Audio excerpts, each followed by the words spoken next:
মানসিক স্বাস্থ্য ছাড়া কিন্তু শারীরিক স্বাস্থ্য থাকতে পারে না, এন্ড ভাইসি ভার্সা। একটা কিডনির প্রবলেম হলে, একটা হার্টের প্রবলেম হলে দৌড়ে গিয়ে একজনের ডাক্তারের কাছে যাব, কিন্তু ব্রেনটা যেটা কিনা আমাদের সমস্ত কিছু সবকটা অর্গানসকে কন্ট্রোল করে, সেখানে ডিস্টারবেন্স থেকে মানসিক সমস্যা তৈরি হতে পারে। সেইটার বেলায় কিন্তু আমরা হেল্প চাই না।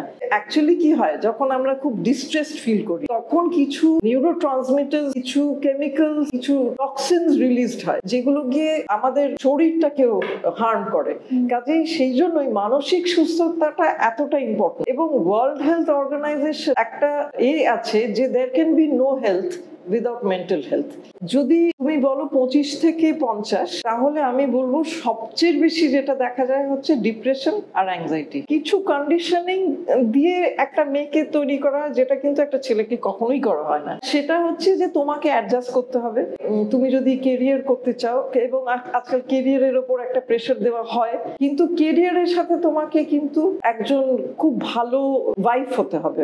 25 বছর মেয়েগুলো বড় হওয়ার সময় দেখেছে তাদের মাদের লাইফগুলো, তাদের ঠাকুমাদের মাদের অ্যাডজাস্টেড যে কম্প্রোমাইজ করা যে লাইফগুলো, সেগুলো দেখে দে আর নট ইমপ্রেস, এবং they don't want a life like that. মেয়েটা জানেন তো কিচ্ছু করে না। আপনি যে বললেন ও ইঞ্জিনিয়ার, ও চাকরি করে না, বুঝি বলো না, না চাকরি করে কিন্তু আর কিচ্ছু করে না। আর কিছু করে না মানে আর কি কি করার কথাই, ধরুন রান্নাঘরে কি হেল্প করা, কি বিছানা করা, কি করা, এবং ছেলেটা করে চুপ। আমার কাছে এরকম ছেলে এসছে যে বলেছে সে বিনাইন পেট্রিয়ার্কিতে বিলিভ করে। আমি বলেছি if you have believer in benign patriarchy, then marry a girl who also believes in benign patriarchy, because there are women by the time they're 40 তারা লাইফ ওয়ার্ক ব্যালেন্স ম্যানেজ করতে গিয়ে একদম হিমশিম খাচ্ছে। তারা প্রচন্ড স্ট্রেসড আউট, বিকজ সে বাড়িতে গিয়েও সব সামলাচ্ছে, কাজেও সামলাচ্ছে, সব জায়গায় সে ওভার কম্পেনসেট করছে। সে দেখাতে চাইছে আই এম সুপার উম্যান। যে উইমেন্স ডেতে এই যে তুমি সুপার উম্যান, কনস্ট্যান্টলি এটার উপর হার্ট করা হয়। যে 40-তে কাজ করছে না, সে দেখছে আমার বন্ধুরা সব দিব্যি চাকরি করছে, দিব্যি একটা লাইফ লিড করছে, প্রত্যেকটা পয়সার জন্য তাকে হাত পাততে হচ্ছে না, তাকে কিসের জন্য খরচা করছি সেটা বলতে হচ্ছে না। They may be in very toxic marriages, parents have said you stay put, এসো না। আবার কিছু মহিলারা আছে, টু বি ফেয়ার, অনেক বাড়িতে বলবে হ্যাঁ ঠিক আছে, তোমার যদি না পোষায় তুমি চলে এসো, আমরা চাই না যে তুমি এরকম ভাবে এত সাফার করো, সেটাও আমি চাই না। কিন্তু ওই ডিভোর্সের একটা গিল্ট আছে যে somehow I was a failure, and if you are a homemaker and you are a divorcee, সেটা comes with a bigger package of guilt যে I couldn't make it either way. এই সাটল যে respect, care, affection, সেইগুলো কোথায় পাচ্ছে না তো। তাকে তো এখনো বলছে যে কি করো তুমি সারাদিন, কি করো, কিছুই তো করো না, এত কমপ্লেন কিসের, এত ডিসস্যাটিসফ্যাকশন কিসের। কিন্তু তাকে দেখা যাচ্ছে বাড়ি থেকে অ্যালাউ করার আগে তাকে পারমিশন নিতে হচ্ছে। সে যখন এসে আমাদের সাথে কথা বলছে, আপনার কি কোয়ালিফিকেশন, আমি এমএ, আপনি কি করেন, আমি কিছুই করি না, মানে সারাদিন কিছু করেন, কিছু পেমেন্ট পান না। আমি তাই বলি, but it is very sad যে that is how they see themselves, যে আমি কিছু করি না, because that is what is being told to them constantly. A lot of them have been abused, a lot of them have been sexually abused, যারা কোনোদিন তাদের as a child হয়তো বাড়ির লোকেরা বললেও সেটার কোনো ভ্যালিডেশন পায়নি, ওটাকে কোনো গুরুত্বই দেওয়া হয়নি যে এটার একটা কি ইম্প্যাক্ট হতে পারে। তার মনে হতে পারে, উল্টে তাকে হয়তো বলে থাকতে পারে যে নিশ্চয় তুমি এমন কিছু করেছো যার জন্য এরকম একটা জিনিস, না ও তো হতেই পারে না, করতেই পারে না। আবার উল্টোটা হচ্ছে যে কি এমন, এটা কিছুই না, এটা সবারই হয়। সো কোথাও একটা there has been a lot of bottled anger, bottled rage। আর একটা জায়গা হচ্ছে সবসময় বর ছাড়া কি কোনো পুরুষ মানুষ ছাড়া তারা রাত্রিরে বেরোয়নি। এখানে এতগুলো মহিলা বেরিয়েছে, এখানে বাধ্য হয়েছে বাড়ির লোকেদের পারমিশন দিতে। সেখানে অনেক হাজবেন্ড এসে বেরিয়েছিল, ওই তো বেরিয়েছিল, সব মহিলারা মিলিয়ে বেরিয়েছিল। যেভাবে বলা হয়েছিল তাতে আমি বুঝেছিলাম যে এটাতে ওনাদের কোনো কোনো ছায় ছিল, বেরিয়েছিল। তো একবার যদি বেরোতে পারি তাহলে কেন বারবার বেরোতে পারবো না। যাকে আমি ডোরম্যাট হিসেবে ট্রিট করছিলাম, সে আর ডোরম্যাট হিসেবে ট্রিটেড হতে চাইছে না। সেই যে তার শিরদাঁড়াটা দেখাচ্ছে, সেটা অনেক সময় ফ্যামিলি নিতে পারে। তো এইটা থেকে ধরে যদি পরের প্রশ্নটা তোমায় জিজ্ঞেস করি, যে ধরো আমরা অনেক সময় এই কথাগুলো বলতে গিয়ে 2012 কেসের কথাটা উঠে আসছে, যখনই আমরা সেক্সুয়াল হ্যারাসমেন্ট বা অ্যাবিউসের কেস বলছি, বা এই যে নৃশংসতা বাড়ছে, একটা অবজারভেশন খুবই মনে হয় যে যত বেশি মহিলারা শিক্ষিত হচ্ছেন, যত বেশি তারা আরো বেশি নিজের করে পরিধি বাড়াচ্ছে, নিজের জীবনে শুধুমাত্র নিজের পরিবার এবং তার শ্বশুরবাড়ির পরিবার ছাড়া আরো বন্ধু বান্ধব, তার ওয়ার্ক স্পেস, তার কর্মক্ষেত্রের জায়গা, তার কর্মক্ষেত্রের বন্ধু বান্ধব, বা তারা কোথাও মেয়েরা মিলেই ঘুরতে যাচ্ছেন, এই জায়গাগুলো যত বেশি করে মহিলারা বাড়াচ্ছেন নিজের জীবনে এবং তারা এই স্পেসটাকে ক্লেম করছেন যে আমার অস্তিত্ব শুধুমাত্র আমার এই মানে কারোর ওয়াইফ হয়ে নয় বা কারোর মেয়ে হয়ে নয়, আমি নিজে যে একটি মানুষ এবং আমার একদম আমার যে পছন্দ অপছন্দ রয়েছে, এইগুলোকে যত বেশি করে তুমি যেটা বললে যে অ্যাজার্ট করছে, তত বেশি করে এই কথাগুলোকে সামনে নিয়ে আসছে, তত বেশি করে আমরা কিন্তু সমাজে দেখছি যে মহিলাদের উপর যে ভায়োলেন্স সেইটা কিন্তু বেড়ে যাচ্ছে। আমরা মানে আমি যখন ছোট ছিলাম তখন থেকে আমি যে ধরনের ঘটনা শুনতে শুনতে আসছি, আজকে মোটামুটি ধরো জ্ঞানত মহিলা জানার পর থেকে যে ধরনের ঘটনা শুনেছি, এখন দেখা যায় যে অ্যাগ্রেশনটা অনেক বেশি। আগে হয়তো রেপ অবধি সব থেকে বেশি অ্যাগ্রেশন হতো, এখন রেপের পরে খুন করে দেওয়া হচ্ছে যাতে মানে মহিলাটি গিয়ে পরবর্তী কোনো স্টেপ না নিতে পারে। তো তোমার কাছে যেটা প্রশ্ন, যে যেহেতু তুমি বহু বছর ধরে এই কাজটা করছো, তোমার কাছে ডিফারেন্সটা কিভাবে এসেছে? মানে ধরো তুমি যদি 10 বছরের একটা টাইম ধরে বলো সংক্ষেপে, যে আগে তুমি মহিলাদেরকে কিভাবে দেখতে বা তারা কিভাবে নিজেদের জীবনের বর্ণনা দিতেন, তারা কিভাবে নিজেদের জীবনের কষ্টগুলোকে ট্যাকেল করার চেষ্টা করতেন বা বলতেন যে আমি এই অবধি করতে পারবো, এবং এখন তারা যে ভাষ্যে কথা বলছেন বা তারা যেভাবে তাদের কষ্টের ব্যাপারে কথা বলছেন, জীবনের ব্যাপারে কথা বলছেন, তাদের যে স্বপ্নগুলো রয়েছে, সেইগুলোর মধ্যে কি তুমি কোনো বদল দেখেছো? একদম অনেক তফাৎ দেখেছি আমি। 3টে পয়েন্ট তুমি বলতে বলতে 3টে পয়েন্ট আমার এক্ষুনি মনে হলো। প্রথম পয়েন্টটা হচ্ছে যে এটা টেকনোলজি বলো, ইউটিউব বলো, অ্যাওয়ারনেস প্রোগ্রামস বলো, আজকাল লোকেরা অনেক বেশি টক্সিক অ্যাবিউজিভ টার্মস গুলো তুমি দেখবে ইউজ করছে, টক্সিক অ্যাবিউজিভ রিলেশনশিপস গুলো বলছে। এবং প্রথমত যেহেতু অনেক বেশি ডেট করছে আজকাল মেয়েরা, অনেক বেশি স্কোপ পাচ্ছে ডেট করার, এবং মানে আগের থেকে অনেক বেশি আমাদের সোসাইটিটা এটাকে ভালো চোখে দেখছে, মানে ডেট করাটাকে খারাপ হিসেবে দেখছে না। হ্যাঁ, একটা বয়ফ্রেন্ডের সাথে ভেঙে গেল সম্পর্ক, আরেকজনের সাথে মিশে হতেই পারে, এটা অনেক বেশি অ্যাকসেপ্টেবল হয়েছে বলে ওরা কোয়ালিটি অফ রিলেশনশিপটা কে ওরা যাচাই করতে পারছে। মানে অর্থাৎ এটা যে একটা টক্সিক রিলেশনশিপ এবং এটাতে যে আমি ভালো নেই, এই জিনিসটা কিন্তু তারা আইডেন্টিফাই করতে পারছে। যেটা কিন্তু একসময় আমি যে ভালো নেই, আমি যে অত্যাচারিত হচ্ছি, কিংবা আমি যে এটা যে একটা অ্যাবিউসিভ রিলেশনশিপ, সেটা তো বলার মানে স্কোপ ছিল না, because everybody try to normalise that. তার বাবা মা বলছে না এরকমই তো হয়, তার শ্বশুরবাড়ি তো অফকোর্স বলছি নাকি, আমি বলছি এখানে বিয়ে অবধি হচ্ছে না, আমি বলছি বয়ফ্রেন্ড স্টেজেই ও বুঝতে পারছে যে এটা কিন্তু অ্যাকসেপ্টেবল নয়। রেড ফ্ল্যাগস কথাটা তারা বলছে, যে আজকে একটা আনম্যারিড মেয়ে ইন হার 20s এসে বলবে রেড ফ্ল্যাগসটা দেখেও আমি কিছু তখন করিনি, আমি এখন বুঝতে পারছি, যে সেই জন্য আমি বেরিয়ে এসেছি। তারা বেরিয়ে আসছে অনেক সময় কিন্তু অ্যামিকেবলি বেরিয়ে আসতে পারছে। মানে আগে কিছু কিছু ক্ষেত্রে অ্যামিকেবলি বেরোচ্ছে, কিছু কিছু ক্ষেত্রে নয়, কিন্তু আমার মনে হয় আগে অনেক বেশি অ্যামিকেবলি বেরিয়ে আসার কথাটা ভাবাই যেত না। তার কারণ হতো বলা হতো যে তোমার মুখে অ্যাসিড বাল্ব ছুড়ে মারবে, তাই না? এই জিনিসটা তো ভয় দেখানো হতো, না বাবা কি দরকার, একটা খুব ভয় দেখানো হচ্ছে। কিন্তু এখন যেহেতু এটা অনেক হয়তো একটা লেভেল অফ, আমি বলবো হয়তো ম্যাচিউরিটি এসছে, যেখানে হয়তো ইট ইজ অ্যাকসেপ্টেবল যে দেখো সারা জীবন আমরা এইভাবে ঝগড়াঝাটি না করে why don't we part amicably, সেইটা একটা চেঞ্জ হয়েছে। রেকগনাইজিং দ্য টক্সিসিটি, সেটা একটা হয়েছে। আর মেয়েদের আরেকটা জিনিস হচ্ছে যে বিশেষ করে যেহেতু তারা আরেকটু শিক্ষিত হচ্ছে, সেখানে যে কন্ডিশনিং থেকে ব্রেকআউট করছে, ভায়োলেন্সটা সেখান থেকে হচ্ছে। বিকজ একজন যদি কেউ বলে যে এটাকে নর্মালাইজ করার চেষ্টা করে, সেটাকে সে বলবে যে না, এটাকে তুমি যদি নর্মালাইজ করতে চাও তাহলে আমার চাই না এরকম সম্পর্ক, আমি চাই না বিয়ে করতে। তুমি যদি বলো যে হ্যাঁ একটা বিয়ে মানে এরকম মারধর মারদাঙ্গা ঝগড়াঝাটি হবে, আমাকে সেটা অ্যাডজাস্ট করে মুখ বন্ধ করে থাকতে হবে, I don't want to. And it is the girls who are refusing to marry, not the boys. That is something I've seen. মেয়েরা কেউ এখন ওই রকম এক্সেপ্ট সাম, মানে একটা পার্সেন্টেজ ডেফিনেটলি এখনো desperate. Ultimately everything is to do with marriage.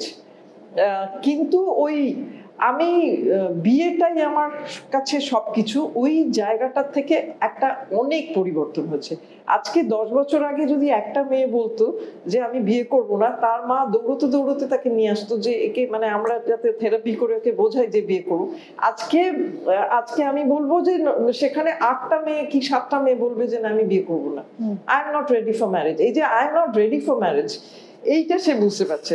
Third point যেটা হচ্ছে, যেটাও একটা খুব ভালো চেঞ্জ হচ্ছে, যে divorce is not the new shame, not divorcing is the new shame. মানে অর্থাৎ আমি যদি স্পেশালি একটা ওয়ার্কিং উমেন হই, আমার একটা কেরিয়ার আছে, আমার একটা ফাইন্যান্সিয়াল, আমার একটা স্টেবিলিটি আছে, সেখানে সত্যি যদি আমি দেখি ভীষণ রকমের ইনকম্প্যাটেবল, ভীষণ রকমের অশান্তি হচ্ছে, আমি বেরিয়ে আসবো। আমি যদি না বেরিয়ে আসি, আমার বন্ধু বান্ধবরাই বলবে যে তুমি কেন বেরিয়ে আসছো না। সো আমাকে অ্যাকচুয়ালি জাস্টিফাই করতে হচ্ছে আমি কেন থাকছি বিয়েটাতে। This is a big change that has happened. সেইটা আমি বলবো যে সো কোথাও একটা এই ডিভোর্সের ট্যাবুটাও চলে যাচ্ছে, এবং সেখানে যে সেলফ সাফিসিয়েন্ট সে এইটাকে অনেক বেশি ফেস করছে কম্পেয়ার টু যে হোম মেকার। কারণ যে হোম মেকার সে এখনো তাকে ভাবতে হচ্ছে আমি ফেরত গেলে আমার বাবা মা অ্যাকসেপ্ট করবে কিনা আমাকে, আমি কিভাবে থাকবো। whereas যে সেলফ সাফিসিয়েন্ট এবং যার জন্য আজকে এত অ্যাগ্রেশন অ্যান্ড ভায়োলেন্সটা হচ্ছে, it is because of this, because of all this factors. যে হাউ ডেয়ার শি একটা সম্পর্ক থেকে বেরিয়ে এসে সে দিব্যি ভালো আছে, how dare she can think like that, how dare she can decide যে না আমি এটা করব না, আমি এখানে যাব না, কি আমি এটা পড়বো না, কি আমি এই জিনিসটা মানি না, এই হাউ ডেয়ার শি। এই যে মানে তাতে অ্যাপ্রুভাল সিকিং তার মানে বিহেভিয়ারটা কমে গেছে, বিকজ সে কোথাও একটা কনফিডেন্ট হয়েছে। আগে যে আমাদের যে ট্রেনিংটা ছিল না, তোমাকে কনস্ট্যান্টলি শ্বশুরবাড়িকে প্লিজ করতে হবে, তোমার প্রত্যেকটা শ্বশুর শাশুড়িকে তোমার প্লিজ করতে হবে, তারা যা বলছে তাদের কথা শুনবে। আর একটা কি বলা হতো, সহ্য করো মা, সহ্য করো, সহ্য করো, আমরাও সহ্য করেছি, তুমি সহ্য করো। এই সহ্য করো মাটা আজকে তো শুনছে না। এই সহ্য করো যেহেতু শুনছে না, তাহলে তাদের এদের চাপকে শেষ করে দিতে হয়। দ্যাট ইজ দ্য রিপারকাশন যেটা হচ্ছে। আরেকটা অফকোর্স সেখানে এইটা একটা because of the attitude of women, that the attitude of men have also change, because the dynamics পুরো চেঞ্জ করে যাচ্ছে একটা রিলেশনশিপে, সেটা এইভাবে অনেক সময় হচ্ছে। আরেকটা হচ্ছে আমার মনে হচ্ছে অ্যাগ্রেশনটাকে ইট ইজ অলসো বিং শোন খুব বেশি রকম ভাবে। অ্যাগ্রেশনটা ডিটেলস দেখছে, অ্যাগ্রেশনে গেমিং এ দেখছে, ইউটিউবে দেখছে, মুভিজে দেখছে, সেটাকেও কোথাও একটা মানে you know people are kind of thinking যে this is quite okay, you know you are almost normalising aggression, যেটা তো হয়েই থাকে, কেন এইটা তো হচ্ছে। আর কিছু যারা রিয়েলি অ্যান্টি সোশ্যাল পার্সোনালিটি, তাদের ওই 2 minute to fame হবে by doing something really heinous, আর তারা ভালো কাজ করে তো কিছু নাম করবে না, অন্তত খারাপ কাজ করে তো ওরা লাইমলাইটে আসবে, সেটাও একটা প্লে করে। সো ইয়েস, আই থিঙ্ক যে ক্রমশ definitely it is very worrying যে মহিলাদের ইম্যানসিপেশনের সাথে সিকিউরিটি মানে men are becoming very insecure and they are unable to handle this insecurity যেটা comes across as aggression. আচ্ছা, তাহলে ধরো আমরা প্রথম যে বিষয়টা দিয়ে শুরু করেছিলাম যে মেন্টাল হেলথ আসলে স্টিগমা নয়, বা মানসিক স্বাস্থ্য নিয়ে কথা বলা মানেই বা কারোর মানসিক স্বাস্থ্যের অবনতি হচ্ছে মানেই সে উন্মাদ হয়ে যাচ্ছে না বা পাগল হয়ে যাচ্ছে না।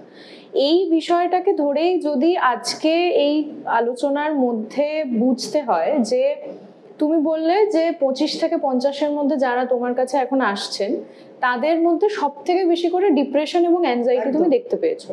তাহলে আমার এই ধরনের অসুবিধা রয়েছে কিনা সেটা যদি আমাকে নিজেও খানিকটা আইডেন্টিফাই করতে হয়, যখন আমার মনে হবে যে আমাকে প্রফেশনালি কারোর কাছে যাওয়া উচিত, কোনো ডাক্তারকে দেখানো উচিত বা কোনো থেরাপিস্টকে দেখানো উচিত, আমি নিজে থেকে কি কি বিষয় বুঝতে পারবো? আচ্ছা, এটা হচ্ছে যে প্রথমত হচ্ছে ঘুমটা ডিস্টার্ব হতে পারে, ঘুম আসতে দেরি হতে পারে, বারবার ভেঙে যেতে পারে, খুব ভোরবেলায় ভেঙে যেতে পারে, কোয়ালিটি অফ স্লিপ খুব খারাপ হয়ে যেতে পারে, মানে সকালে উঠে ভীষণ টায়ার্ড লাগতে পারে, মনে হবে না যে আমি ঘুমিয়েছি, কিংবা বেশি ঘুমোতে পারে, পড়ে পড়ে সারাক্ষণ আমি ঘুমোচ্ছি, it's a form of escape.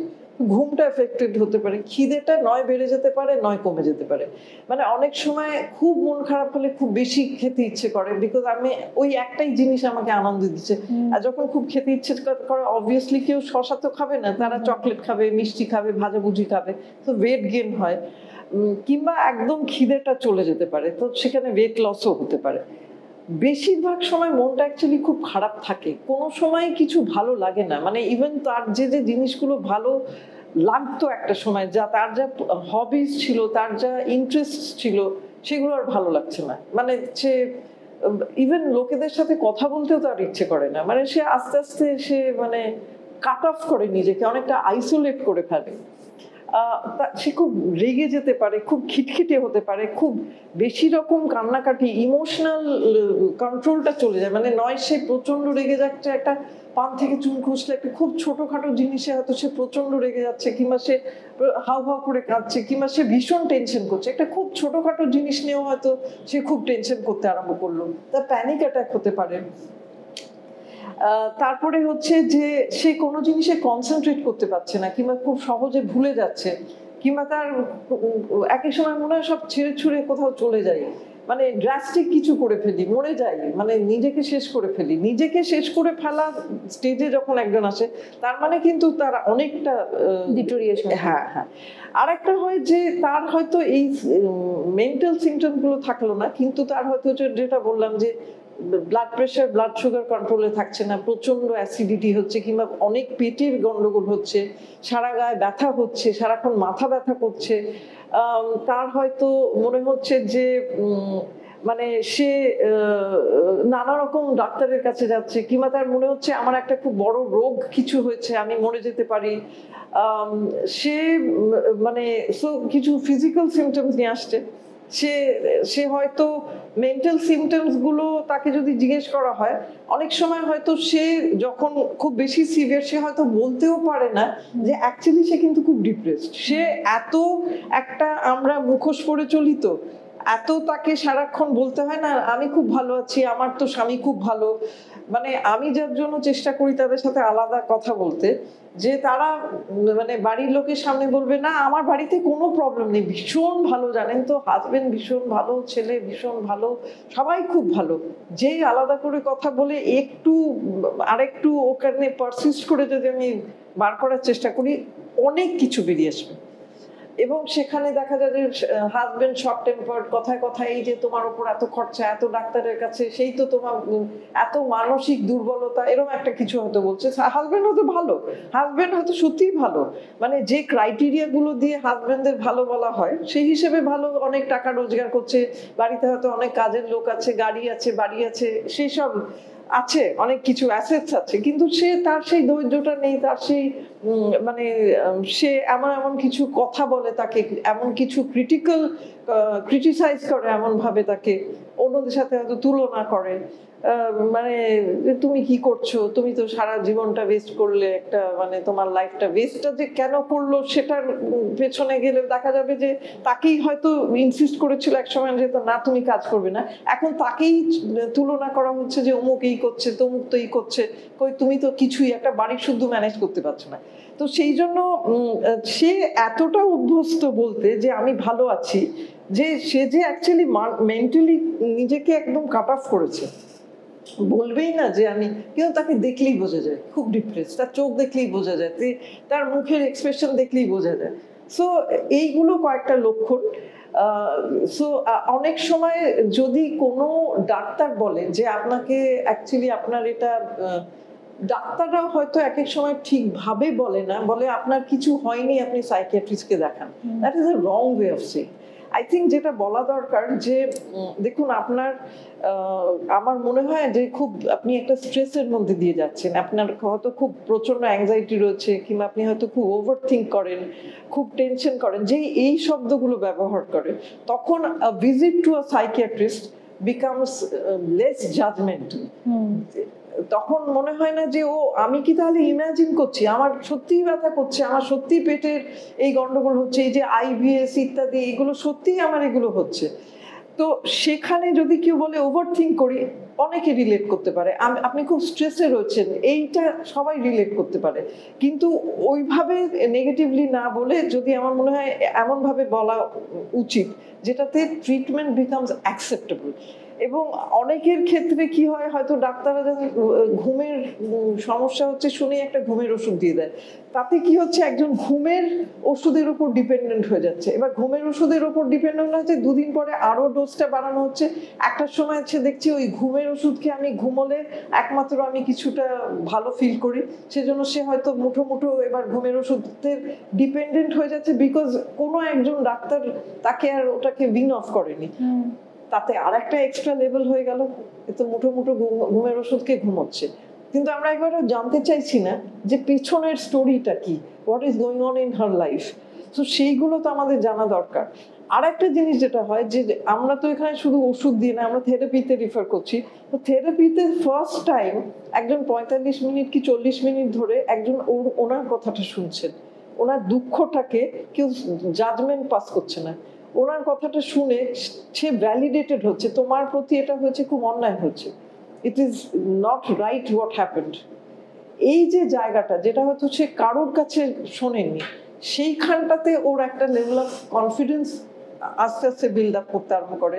সে নিজের যে একটা ভীষণ নেগেটিভ সেলফ ইমেজ হয়ে যায় না, যে আমি কিছুই পারি না, আমি ওয়ার্থলেস, আমি একটা অলমোস্ট নিজেকে বোঝা মনে করে তার পরিবারে, সেই জায়গা থেকে অনেকটা কাটিয়ে ওঠে। অনেকে দেখা যায় আবার তারা একটা কিছু হবি পারসিউ করছে, আবার কিছু একটা মিনিংফুল এনগেজমেন্ট করছে, আবার একটা কিছু ইভেন তারা হয়তো একটা দেখা যাচ্ছে ইউটিউবার হয়ে গেছে, কি একটা তারা একটা কোচিং ক্লাস শুরু করেছে, গান শেখাচ্ছে, কি টিউশন দিচ্ছে ইত্যাদি, অনেক কিছু করতে আরম্ভ করে।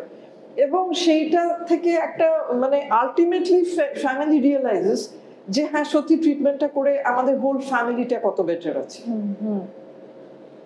তাহলে আমাদের যদি এই ধরনের সিমটম আমরা দেখতে পাই, এই ধরনের কিছু ফিচার দেখতে পাই, ধরো আমার ঘুম আসছে না ঠিক করে, বা প্রচন্ড টেনশন হচ্ছে, বা খুব খিটখিটে মুড হচ্ছে, তুমি যে যে কারণগুলো বললে, যে যে কারণে এই ধরনের কোনো রোগের উৎস হতে পারে একভাবে, সেটা ডাক্তারের কাছে কনসাল্ট করিয়ে নিলে ভালো। আমি কনসাল্ট করার জন্য সব সাকুল্যে যদি আমি ভাবি, তাহলে আমার কাছে কোন কোন জায়গা রয়েছে, মানে সরকারি হাসপাতালেও কি? সরকারি হাসপাতালে একদম, সরকারি হাসপাতালে সাইকিয়াট্রি ওপিডি আছে, কোনো খরচা লাগে না। সরকারি হাসপাতালে সাইকিয়াট্রিস্ট রয়েছে, সাইকোলজিস্ট রয়েছে। সরকারি হাসপাতালে যেটা সমস্যাটা হয় যে অনেকক্ষণ ওয়েট করতে হয়, সেই রকম টাইম দিয়ে কেউ শোনে না, সেইটা একটা সমস্যা হয়। এছাড়া আমার মনে হয় যে এখন নানা রকমের মানে এমনি আমি বলছি প্রাইভেট হসপিটাল যে আউটডোর গুলো আছে, সেই আউটডোরেও অনেক ক্ষেত্রে কিন্তু যথেষ্ট মানে অ্যাফোর্ডেবল প্রাইসেসে ট্রিটমেন্ট করা যেতে পারে। আর তারপরে তো ক্লিনিক্স আছে, মানে আরো হায়ার আপ যারা কর্পোরেট হসপিটাল, সেখানে হয়তো আরো বেশি এতে এক্সপেন্সেস হয়। কিন্তু একটা জিনিস আমাদের বুঝতে হবে যে যদি এক্সপেন্সেস কাউন্ট করতে হয়, আজকে যখন একজন সাইকিয়াট্রিক ট্রিটমেন্টে ঠিক টাইমে গেলে সেটা তো আমি সবচেয়ে এক্সপেন্সিভ জায়গার কথা বলছি, সেখানে গেলেও বিশেষ করে সিমটমস লাইক ডিপ্রেশন আর অ্যাংজাইটির মতো যেগুলো, কিন্তু ইন দ্য লং রান কিন্তু ইউ আর সেভিং মানি যদি ওগুলোকে ট্রিট করা হয়, because you are preventing other physical illnesses from happening, যেটার জন্য এক্সরেতে খরচ হচ্ছে, ইউএসজিতে খরচ হচ্ছে, এমআরআই স্ক্যানে খরচ হচ্ছে, সে 10টা শারীরিক রোগ তার অ্যাকোয়ার করছে বিকজ তার আনট্রিটেড ডিপ্রেশন অ্যান্ড অ্যাংজাইটি রয়েছে। সে একটা এমন ফ্যামিলি এনভায়রনমেন্ট ক্রিয়েট করছে যেটাতে হয়তো বাচ্চাটাও এফেক্টেড হচ্ছে, তার মানে কি মেডিকেল কস্ট সবারই বেড়ে যাচ্ছে। তো সে যদি টাইমলি ট্রিটমেন্টে যায়, সে যার কাছেই যাক না কেন, সে actually in the long run তো টাকা সেভ করছে, কারণ ঠিক সময় ট্রিটমেন্টটা হয়ে অনেক বেশি জিনিসটা মানে ডিটিরিওরেট করছে না, ফ্যামিলির মানে যে পুরো পরিবারটা তো এফেক্টেড হয়ে যায়। একজন যদি বাড়ির একজন মহিলা যদি ডিপ্রেসড হয় কিংবা পুরুষ যদি ডিপ্রেসড হয়, এখানে আরেকটা জিনিস হয়, অনেক সময় men become depressed and they start drinking or abusing drugs, সেটা মহিলাদের ক্ষেত্রেও হতে পারে। তারাও তো যদি মানে সেটাকে ওরা কোপ করছে through drinking or taking drugs or whatever, সেখানেও তো অনেকটা খরচা হয় না, পরে রিহ্যাবে দিতে হচ্ছে কি কিছু। So in the long run আমরা যদি দেখি যে প্রথম দিকে গিয়ে যদি তারা ট্রিটমেন্টটা অ্যাকসেপ্ট করে, যেটা হয়তো 6 মাস 9 মাসের মধ্যে অনেকটা ইমপ্রুভমেন্ট হয়ে গিয়ে আর কিছু সে তার দরকার হলো না, আরো জিনিসটা বেড়ে গেল না, আরো 10 রকম শারীরিক রোগ ধরলো না বাই দ্য টাইম সে 40, তো সেটা তো অ্যাকচুয়ালি অনেক ইজন্ট দ্যাট অনেক বেশি টাকা সেভ করছে তো ইন দ্য লং রান। এটাও বুঝতে হবে। আমি কিছু ট্রিটমেন্ট করলাম না কারণ আমার স্টিগমায় ভুগি, কিংবা আমি চাই না লোকেরা বলুক মানে আমি মানসিকভাবে দুর্বল কি আমি পাগল, অতএব আমি মানে পুরো জিনিসটা সাপ্রেস করে করে আমার একটা সুগার এসে গেল, প্রেশার এসে সারা জীবন ওষুধ খেতে হবে। লাইফস্টাইলের জন্য তো সেখানে আমি নিজেকে নেগলেক্ট করতে আরম্ভ করলাম, আমার হেলথ নেগলেক্ট আরম্ভ করলাম, আমি প্রচন্ড মোটা হয়ে গেলাম, আমার তার জন্য আমাকে নানা রকমের রেস্ট্রিকশন চলে এলো, নানা রকম সমস্যা চলে এলো। তো এই জিনিসগুলো তো আমাদের মাথায় রাখতে হবে যে আমি একটাকে আমি ট্রিটমেন্ট না করে আমি যে ভালো থাকবো, ওভারঅল আমি ভালো থাকবো, এইটা আমি গ্যারান্টি দিয়ে বলতে পারি যে আনট্রিটেড এইগুলো থাকলে ওই ফিজিক্যালিও কোনো না কোনো সময় আমি ডিস্টার্ব হবই। আমরা আমাদের এই আলোচনার একদম শেষ পর্বে তোমার কাছে যেটা একদম শেষে প্রশ্ন, সেটা হচ্ছে যে যদি তোমার কিছু সাজেশন থাকে, যেই কথাগুলো আমরা মেয়ে হয়ে জন্মানোর পর থেকে শুনে শুনে বড় হয়েছি, যেটা দিয়ে শুরু করেছিলাম যে আমাদের মানসিক স্বাস্থ্যের অবনতি অনেকগুলো কারণে, একদম, এবং আমাদেরকে মোটামুটি এটা বুঝিয়ে বড় করা হয় যে জীবনে যাই হয়ে যাক তোমাকে অনেক কিছুর সঙ্গে মানিয়ে বড় হতে হবে। তাহলে তোমার তরফ থেকে শেষে যদি তুমি কিছু সাজেশন দাও যা এই মুহূর্তে দাঁড়িয়ে কথা বলা উচিত এই বিষয়গুলো নিয়ে, বা এই মুহূর্তে দাঁড়িয়ে এই রিয়েলাইজেশন গুলো আসা খুব দরকার যে আমাদের স্বাস্থ্য, সেটা শারীরিক হোক বা মানসিক, তা যদি আমরা নিজেদের খেয়ালে না রাখি তাহলে পরবর্তী বাকি সারাউন্ডিং যা কাজ থাকবে সেই প্রত্যেকটাই করা খুব মুশকিল। একদম। তো সেই জায়গা থেকে তুমি আচ্ছা, প্রথম কথা হচ্ছে যে আমরা সবাই মানে এক্সেপ্ট যারা টুইনস, আমরা সবাই পৃথিবীতে একাই আসি, একাই যাব। আমাদের কিন্তু একাই মোস্ট অফ দ্য টাইম আমাদের জীবনের একাই ইন্ডিপেন্ডেন্টলি চলাফেরা, ভাবনা চিন্তা সব করার কথা। বায়োলজিক্যালি আমাদের সেভাবেই তৈরি করা হয়েছে। বায়োলজিক্যালি আমরা কারোর সাথে জুড়ে যদি আসি তখন অপারেশন করে তাদের আলাদা করতে হয়।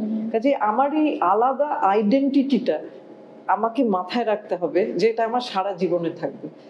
আমি যে মানুষটা, সেখানে অন্য রোলস আমি প্লে করতে পারি, কিন্তু আমাকে সবচেয়ে বেশি ইম্পর্টেন্স দিতে হবে। যেই আমি এই কথাটা বলবো তখন লোকেরা বলবে যে তার মানে আমি সেলফিশ হতে বলছি। একেবারেই নয়। আমি বলতে চাইছি যে তোমার ভালো থাকা তোমার দায়িত্ব। তোমাকে কোনো রাজপুত্র এসে কেউ, কোনো রাজকন্যা, কোনো রাজপুত্র কেউ কাউকে ভালো রাখতে পারে না।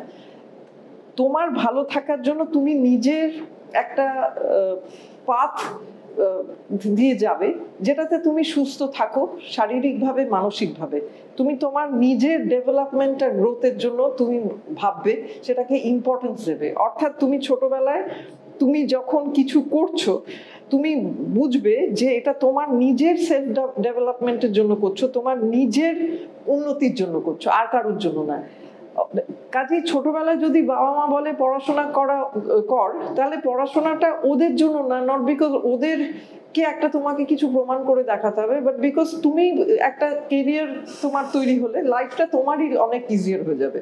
কাজে যাই করছো না কেন তুমি কেরিয়ার করো, তোমার কোনো প্যাশন যদি থাকে, তোমার কোনো পার্টিকুলার কোনো ইন্টারেস্ট যদি থাকে, তুমি যদি ক্রিকেটার হতে চাও কি মিউজিশিয়ান হতে চাও, তুমি সেটাকে প্যাশনেটলি ফলো করো। Irrespective of what other people around you, whether তারা সেটা অ্যাপ্রুভ করে কি না অ্যাপ্রুভ করে, এবং সেই তোমার নিজের ওপর সেই কনফিডেন্সটা রাখতে হবে। তোমাকে সবাইকে খুশি করার জন্য তুমি আসোনি কিন্তু পৃথিবীতে, আর সবাইকে খুশি করা যায় না।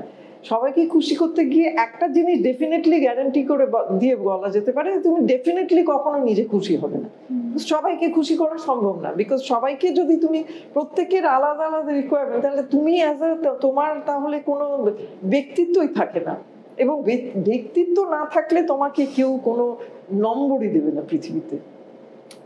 কাজেই এখানে তোমাকে যদি ছোটবেলায় কন্ডিশন করে বড় করার চেষ্টা করা হয় যে সামবডি এলস ইজ, তুমি কি তাকে হ্যাপি করতে পারবে, get out of that conditioning very actively, যে না ওইটা কিন্তু আমার দায়িত্ব, আমি নিজেকে ভালো রাখতে পারবো কিনা এটা আমার দায়িত্ব। এই যে মহিলারা দে নেগলেক্ট দ্যার হেলথ, বিকজ তারা খাবার টাইম পায় না, কারণ বাচ্চারা ছোট, এবং সামভের ওটাকে ওই মাটির হওয়াটাকে খুব বড় করে আমাদের দেশে দেখা হয়। মহিলা মাটির হওয়া উচিত, মানে নিজেকে নেগলেক্ট করা উচিত, নিজের খাওয়া দাওয়া ঠিক সময় করবো না, সবচেয়ে খারাপ পিস মাছটা খাবো, যেটা পোড়া ঝোড়া জিনিসগুলো খাবো না, অভিমান করলে খাওয়া বন্ধ করে দেবো, অভিমান করলে উল্টোটা আমি তো অ্যাকচুয়ালি বলবো আরো অ্যাকসেপ্টেবল, যে অ্যাকচুয়ালি ভালো করে খাও, মানে অনেকে কমফর্ট ইট করে ওটাতে মোটা হয়ে যায়, কিন্তু অভিমান করে কেউ, যার জন্য অভিমান করে খাওয়াটা বন্ধ হচ্ছে, সে খেয়ালও করে না যে কিন্তু খায়নি, কারণ সে কিন্তু অন্য কন্ডিশনেই মানুষ হচ্ছে। তো কিন্তু বাবা আগে নিজের কথাটা ভাবো। তো আই এম সেইং যে yes, you look after yourself, তুমি নিজেকে ভালো রাখার জন্য যা যা করতে হবে, তার মানেই সেলফিশ নয়, কিন্তু self care is not selfishness. তোমার অসুস্থ হলে এটা তোমার দায়িত্ব, তুমি লোকজনকে বলতে পারো দেখো আমার এখানে ব্যথা হচ্ছে, আমাকে ডাক্তারের কাছে, তুমি একটা অ্যাডাল্ট হয়ে গেলে যদি তোমাকে কেউ ডাক্তারের কাছে না নিয়ে যায়, তাহলে তুমি নিজেই যাবে। তুমি যদি রোজগার না করবে, তুমি টাকাটা নেবে, নিয়ে যাবে, আমাকে তো নিয়ে গেল না, আমার তো এত কষ্ট হচ্ছিল না, ওইগুলো না, তুমি নিজে যাবে, তুমি নিজে গিয়ে দেখিয়ে তুমি যা ট্রিটমেন্ট তুমি ঠিক করে খাবে, তুমি সেই নিজের দায়িত্বটা নাও। কারণ তুমি যে নেগলেক্ট করবে, তুমি আরো নেগলেক্টেড হবে ইন দ্য ফ্যামিলি, বিকজ তোমাকেই উল্টে বলবে যে একটা চেহারা করেছো, নেগলেক্ট করে, কিরকম দেখতে ছিল, কিরকম হয়ে গেছে, উল্টে তোমাকে কেউ বলবে না আহা আমাদের জন্য এটা হচ্ছে, সেটা কিন্তু কেউ বলবে না। তুমি যাদের জন্য নেগলেক্ট করছো, সেটা কিন্তু কোনো, তুমি যদি বসে থাকো till the end of your life, যে আমাকে ওরা বলবে যে হ্যাঁ ওদের জন্য আমার এটা হচ্ছে, no, that is not going to come. কারণ তারা যদি সেই মাইন্ডসেটটা থাকতো, তাহলে ইন দ্য ফার্স্ট প্লেস তোমাকে এরকম ভাবে বিহেভ করতেই হতো না। they would have been doing their own things and not making you a slave in that house. So নিজের হেলথ নিজে দেখাশোনা করবে। 40 বছরের মহিলারা না, আসলে আমাকে ডাক্তারের কাছে কেউ নিয়ে যাওয়ার ছিল না বলে তার একেবারে হাঁটতে পারছে না, এইটা ইজ নট অ্যাকসেপ্টেবল। আমি ওরগুলো ছেড়ে দিলাম, জানেন তো, আসলে ছেলে করছিল, ছেলে যতই ছোট হোক যাই হোক না কেন, তাকে আমি যদি সবকিছু না করে দিই, সবসময় সবকিছু না করে দিই, কারণ ও জিনিসটা পারফেক্টলি করতে পারবে না, তাহলে আমি সারা জীবন কিন্তু কোনোদিনই ডেলিগেটও করতে পারবো না, সেও মানুষের মতো মানুষ হবে না, আর আপনিও সারা জীবন ওইটা না করলে আপনিও শান্তিতে থাকবেন না। অ্যাজ এ রেজাল্ট কোনোদিনই আপনার নিজের কোনো, মানে আমি এটা বলে থাকি যে আপনি নিজের জন্য যদি টাইম বার করতে না পারেন, to be well you have to make out time. একটা কথা আমি নিজে খুব বলি যে সুস্থ থাকার জন্য সময় বার না করতে পারলে অসুস্থ থাকার জন্য কিন্তু অনেক বেশি সময় বার করতে হবে। কারণ যেই অসুস্থ হবে তখন তাকে ডাক্তারের কাছে যেতে হবে, তার 5 রকম টেস্ট হবে, তার নানা রকম রেস্ট্রিকশনস চলে আসবে। তাই জন্য সুস্থ থাকাটা শারীরিক এবং মানসিকভাবে, সেটাকে নিজের মনে প্রথম থেকে প্রায়োরিটি করতে হবে। নিজেকে গ্রুম করতে হবে, ডেভেলপ করতে হবে, একটা ব্যক্তিত্ব তৈরি করতে হবে, এবং একটা ফিলিং আসতে হবে যে ইম্পর্টেন্ট, এটা আমার, there are other people who are important, but if they are not more important than me, and especially যদি তারা আমাকে এত কষ্ট দেয়, আমি তার জন্য মানে কষ্ট পেয়ে সারা জীবনটা কাটিয়ে দেব, সেটা একেবারেই সেই ফিলসফিটা নিয়ে একদম যেতে চলবে না। কারণ কি এই যে পাথটাতে a lot of the times we are going to be alone. Society এখন যেরকম হয়ে গেছে, সেখানে children grow up, they get married, they have their jobs, অন্য জায়গায় চলে যাবে, husband will go out and work, সেখানে you are going to be alone. এই আমি তো একা, সারাদিন কেউ থাকে না, আমি সেই জন্য এত অসুস্থ। হ্যাঁ, তুমি একাই থাকবে। এইটাও আমি যদি বলি যে খুব জোর গলায় তোমার ইনার রিসোর্সেস ডেভেলপ করো, যেখানে তুমি যখন একা থাকছো you are going to count it as a blessing, যে I have time to develop myself, আমি আমার পছন্দের মতো অনেক কিছু করতে পারি। আমি যেদিন সেইভাবে সেই লেন্সটা দিয়ে যেদিন আমি দুনিয়াটাকে দেখতে আরম্ভ করবো, পার্সপেক্টিভটা যখন আমার চেঞ্জ করবে। এবং আরেকটা জিনিস হচ্ছে খুব খুব রিয়েলিস্টিক কিছু এক্সপেকটেশন নিয়ে চলা উচিত। আমরা অনেক সময় যখন আমরা কাউকে ভালোবাসি, আমরা তাকে কিছু একটা আরো কিছু অ্যাডিশনাল গুণ অ্যাড করি তার মধ্যে, যে সে অ্যাকচুয়ালি খুব কেয়ারিং, সে অ্যাকচুয়ালি খুব ভাবে ইত্যাদি। তারপর একদিন দেখি যে না, অ্যাকচুয়ালি সেগুলো কোনোটাই ঠিক না, সেও কিন্তু কোনোদিন সেগুলো বলেনি, আমরা সেগুলোকে বসিয়েছি। তা আমি যতটা, কোনো মানুষই পারফেক্ট না। আমি যাকেই বিয়ে করি, যাকেই আমি পার্টনার হিসেবে মনে করি, যেই আমার বয়ফ্রেন্ড গার্লফ্রেন্ড যাই হোক না কেন, সে দোষে গুণে। সেখানে হঠাৎ আমি আমার বাবলটা বাস্ট করেছে বলে সে ভিলেন হলো না, সে ভিলেন তখনও ছিল, সে ভিলেনটা আমি এখন বুঝলাম। কাজে আমি যদি একটু রেড ফ্ল্যাগস গুলো আগের থেকে আইডেন্টিফাই করি, একটু নিজেকে সবসময় খুব চোখ কান খুলে চলি, আমি তাহলে ডেসপারেট হব না, আমি সেই ডেসপারেশনের জন্য আমি রং চয়েসেস করব না। অ্যান্ড আমি কোথাও একটা নিজেকে বলতে হবে, I will not settle for any old thing, I will settle for something যেটাতে আমার সেলফ রেসপেক্ট আর আমার ডিগনিটি নিয়ে আমি মানে চলতে পারি। এবং আমার সেলফ রেসপেক্ট আর আমার ডিগনিটি যেখানে থাকছে না, এইগুলো কিন্তু নন নেগোশিয়েবল, এখানে কিন্তু নেগোশিয়েট করার কোনো জায়গা নেই।